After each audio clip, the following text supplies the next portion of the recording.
Joining me today is James Laws, co-founder and CEO of Saturday Drive, a business development firm that helps companies develop their culture. Under his leadership and alongside his co-founders, Saturday Drive has launched wildly popular businesses like Ninja Forms, a top-rated form builder for WordPress, Send WP, which is a transactional email service, as well as the internationally award-winning coffee shop and roaster, Bon Life Coffee Roasters. James has been leading teams and organizations for over 20 years.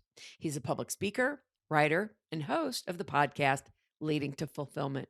James, thanks for joining me today. Carol, thank you so much. I'm excited to be here. So, James, what's the biggest problem? I mean, we talk about culture, but like, what's the biggest problem that you're solving for your clients? Do they even realize they have a cultural problem? I think we have been taught a line in business that it is profit over everything. And obviously, businesses must be profitable in order to be Hmm. successful. You will go out of business without profit. But this idea that it's profit at all costs and that we don't take care of people. We see this in the HR industry, right? HR has been moving from human resources to people operations, right? Because the transition is like it's not just a resource. We're out of the idea that people are a commodity in our business to drive them forward. So I think one of the biggest things that we work on, and I work on in my own company, my own businesses, as well as businesses that I consult with and talk with, Hmm. is how do we reframe the relationship that recognizes that my employees are my customers. They are my clients as a leader. And what the Hmm. organization and the culture that I develop is my product that I Hmm. build and develop and serve on behalf of my clients. Yeah, I could not have said that any better. And that's, of course, fully aligned with, what I've done for 30 years and how I believe businesses should run. So it's really refreshing to hear that, right? You have officially founded the company in January of 2014. So you're in your ninth year and you've bootstrapped it, correct? Yeah. Yeah. When you think about, when we started out, I was working a full time job as a Mm-hmm. web administrator for a Mm-hmm. regional credit union in my area. So while I was doing that, I was building a software product, promoting it, selling it, supporting it, going through that whole process. That Mm-hmm. actually started in 2011. And Okay. so we did that right along all the way up until I had to make a deal with my wife because we were like, this thing is growing, it's taking off, and it's taking more and more of my time. I want to do this full time. She's like, you save enough that we have 2 years of Mm-hmm. salary in the bank for kind of a risk management. You go ahead and quit. And so I spent 2013 doing that. And at the end of 2013, I put in my notice and went full time doing this. So, yeah, we've bootstrapped it the whole way, mostly sweat equity because of the Mm-hmm. nature of software. We were able to Mm-hmm. do it without having to put a lot of capital into it, but we were able Mm-hmm. to put a lot of nights and weekends and love and blood and sweat and tears. Mm-hmm. Did you ever have any interest? I mean, how did you fund the company? Was it strictly, you and your partners, or, did you go out for any business loans? You know? You know, here's a struggle, right? When you're just getting started and you don't have anything and you've not done anything, getting loans is next to Mm-hmm. impossible. Right. You might be able to pitch your idea, right, to venture capitalists or some sort of seed funding, and Mm-hmm. you can go there, and they might depending on what idea you have. But if you love something and you have a dream to do something, the best investment is your time and energy, Yeah. and just put that in. So I had a business partner, a friend, who was my best friend, who was also an engineer, and so we came up with this idea through the business that I was already working with, through because my CEO had asked me to help Junior Achievement of Chattanooga with a website Mm-hmm. project. And in doing Mm-hmm. that, we discovered our idea. And so there we started to develop it, build it out, and launch that thing. But yeah, no, we didn't have any money going into it. We spent all of our extra time and effort to build the thing, put up a website. We spent some of our own money, right, to pay for the hosting of a website, to Of sell the course. product. We built our own little kind of e-commerce transactional system with PayPal so we could accept payments. And it Mm-hmm. was very crude and rough.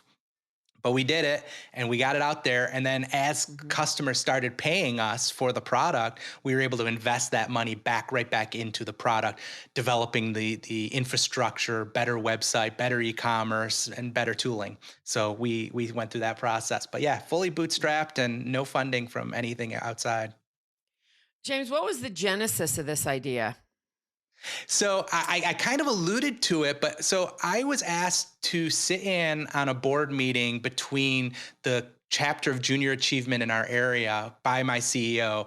He's like, Mhm. I think they're getting ripped off by this web agency, and I just want you to give your 2 cents. And so I was like, yeah, I'll sit in. I had no expectation of working on the project. I was just doing a Yeah. favor because he's my CEO, and why wouldn't I want to do him a Mhm. favor? So I Of sit in course. on this meeting, and they start explaining their pricing in their system, and I'm looking at their invoices, and for building a web form, and so for your listeners, anytime you go to a website, fill out a contact form, an email marketing form for an email address, you go to purchase something and you're putting in your Mhm. address and your credit card, all that form stuff is basically, an HTML form input on the front end and then some processing on the back end that Right. handles all of that. Well, Right. for each form, they were charging a huge amount of money for each individual form. And in my Mm. mind, I'm thinking, once you build the back end, the processing, the really the hardest part Yeah. of it, you're done. That's repeatable. So why are you charging them the same amount for each form? I Mm. understand, like, hey, it's this much for the first form, and each additional form, because it's a little bit of tweaking, is this much. But they weren't doing that. It was just a full kit and caboodle. So I kind of dug in, and when we left, they asked them to exit the room. They turned to me and they said, "Do you think they're ripping them off?" And I'm like, "Yeah, I do, and here's why." And I laid it out. And so I left the room. They said they excused me. They brought them back in and fired them on the spot, which was a little intimidating, based because I Yes. do it solely based on my word. So I felt a little Mhm. bad about that. And then the CEO came out and said, "Will you build the website for them? Will you do it?" And I was like, uh, "Sure," right? Because I was doing side projects and freelance work that way.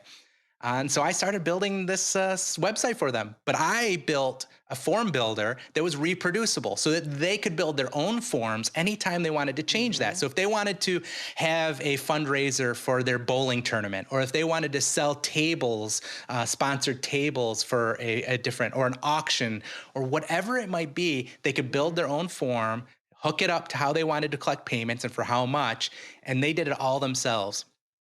So once we built that, we are like, I think any website could use this. So we started building it and kind of cleaning it up and making it Okay. more reusable for anyone, that they could just install it on their website and run with it. And that's kind of where the product started. That was the first product. And then since then, we've gotten a bunch of different things. Right. So when did culture enter your universe? Well, culture is there from the beginning. My partner and I obviously had a certain relationship. And so the culture starts with the two of us. And Mhm. and as you bring people on, every time you hire somebody in your organization, your culture changes, it shifts. That person is going to change your culture for better or for worse, hopefully for the better, every single time. That's why so many great people will tell you, hire slow, fire fast, because Mhm. when you bring somebody in, they're going to change that culture. And the longer they're in your company, the longer they change and they adjust that culture. So culture is from the very beginning. It started with us having a little bit of an idea of who we were and the kind of company we wanted to be, which was not a hustle company. We didn't want to be about, oh, well, you have to work, 60, 70 hours a week, and you work nights, you work weekends, you work whenever. We were like, no, Mhm. you don't work weekends unless you like to work on weekends. You don't work on Mhm. weekends. Like we're not going to try to ask people to work more than Mhm. 40 hours. In most cases, we didn't ask people to work more than 30 hours because most people can't be productive that long during the week. But if you can get 30 productive hours or even 20 productive hours out of a team member, you've probably gotten more than most companies will ever see. And so we started kind of changing that culture. Mhm. Would you consider yourself a lifestyle company in that case?